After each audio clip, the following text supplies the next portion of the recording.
Hey everybody, Beth Wietrokowski, Michael Saunders and Company, and I wanted to talk to you today about multiple offers.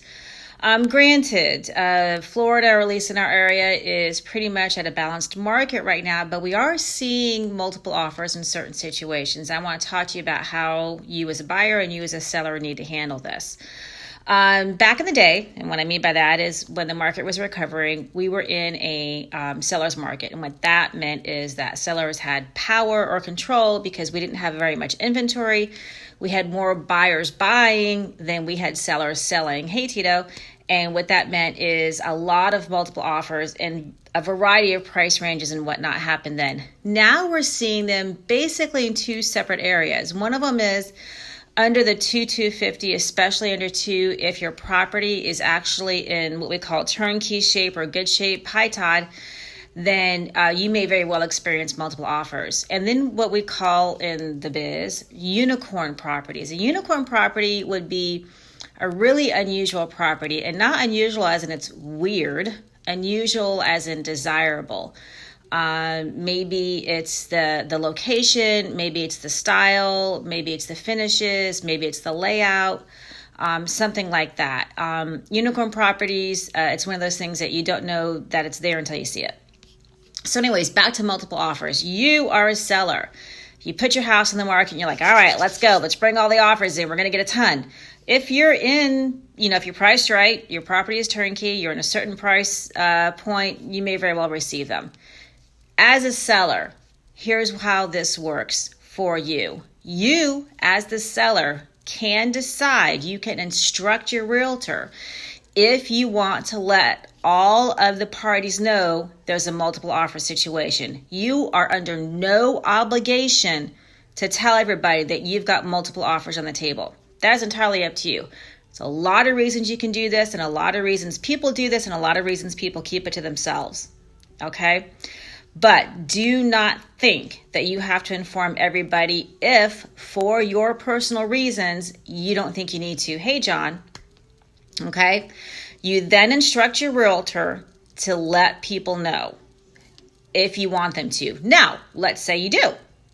You have a couple of ways to do this. You can put a time limit on it. If you think that it's going to be a hot property and you start getting offers coming in and, 10 showings in one day or whatever, you can say, I will review all properties in, 48 hours by 5 o'clock p.m. That's when they all need to be in. You can handle them as they come in. You need to really talk with your realtor about working out a strategy. If you do decide to do what we call a highest and best, which means you are then informing everybody, hi, Susan, that you are in a multiple offer situation. You've got 2, 3, 4 offers on the table. You're going to go to everybody and say, we have multiple offers.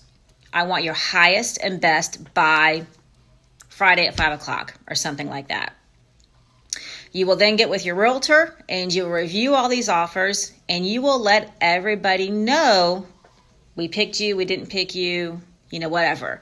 What you don't have to do is tell people what the terms are, and I wouldn't. If you're in a multiple offer situation, you may get an offer that's really pretty crappy.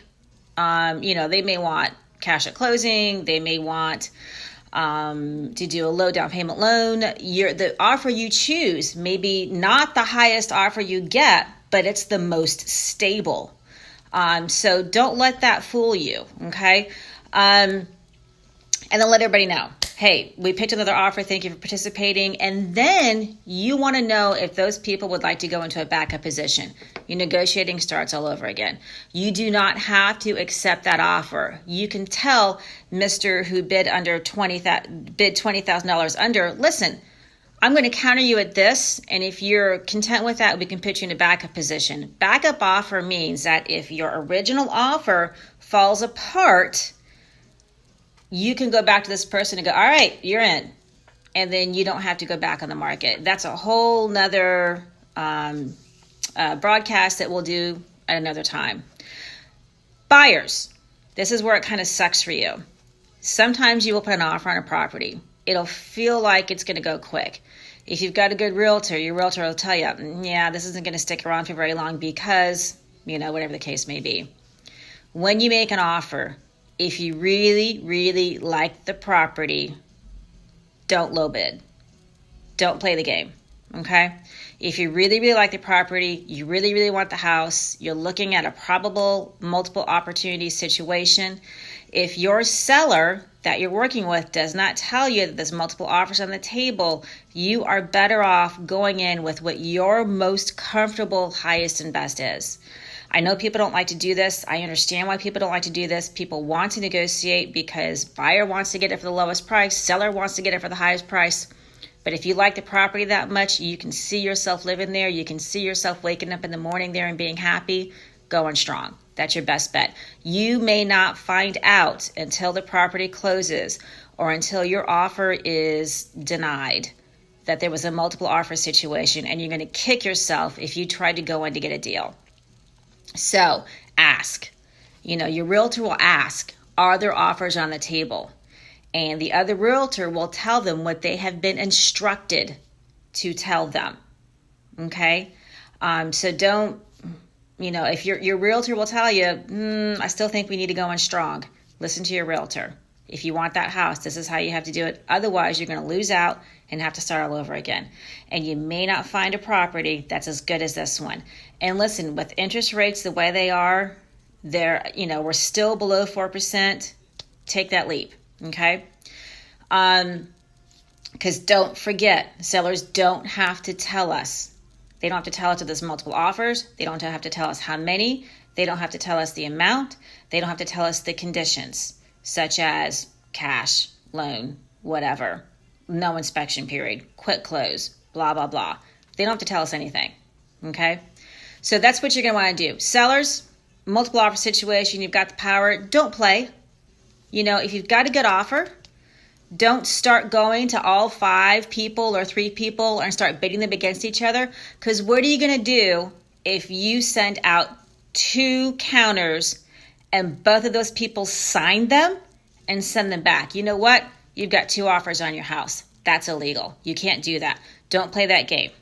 If you've got a really, really strong offer and there's something in it that you want to tweak, maybe the closing date, do that one first. Get that settled before you go to another one. You do not want to be under contract to 2 people. That's a lawsuit waiting to happen. So that's basically a multiple offer situation. It is a complicated process. You're going to work with your realtor as a seller or as a buyer in order to get through it. If you have any questions or if you've been in, a multiple offer situation, throw it in the comments. Let's see what you have to say. Hey, Lisa. Hey, Pablo. Throw them in the comments. Let's see what you have to say. I'd be happy to answer them for you. Multiple offer situations are handled differently state to state. Let's not forget this, okay? If you have any questions about real estate in general, throw them in the comments. I'd love to hear about them. I'll be back on Monday. We're going to be talking hopefully about stats and what's going on with the market right now. And have a great weekend. It's going to be a beautiful day. Wear your sunscreen and drink lots of water. Have a good day, everybody. Bye.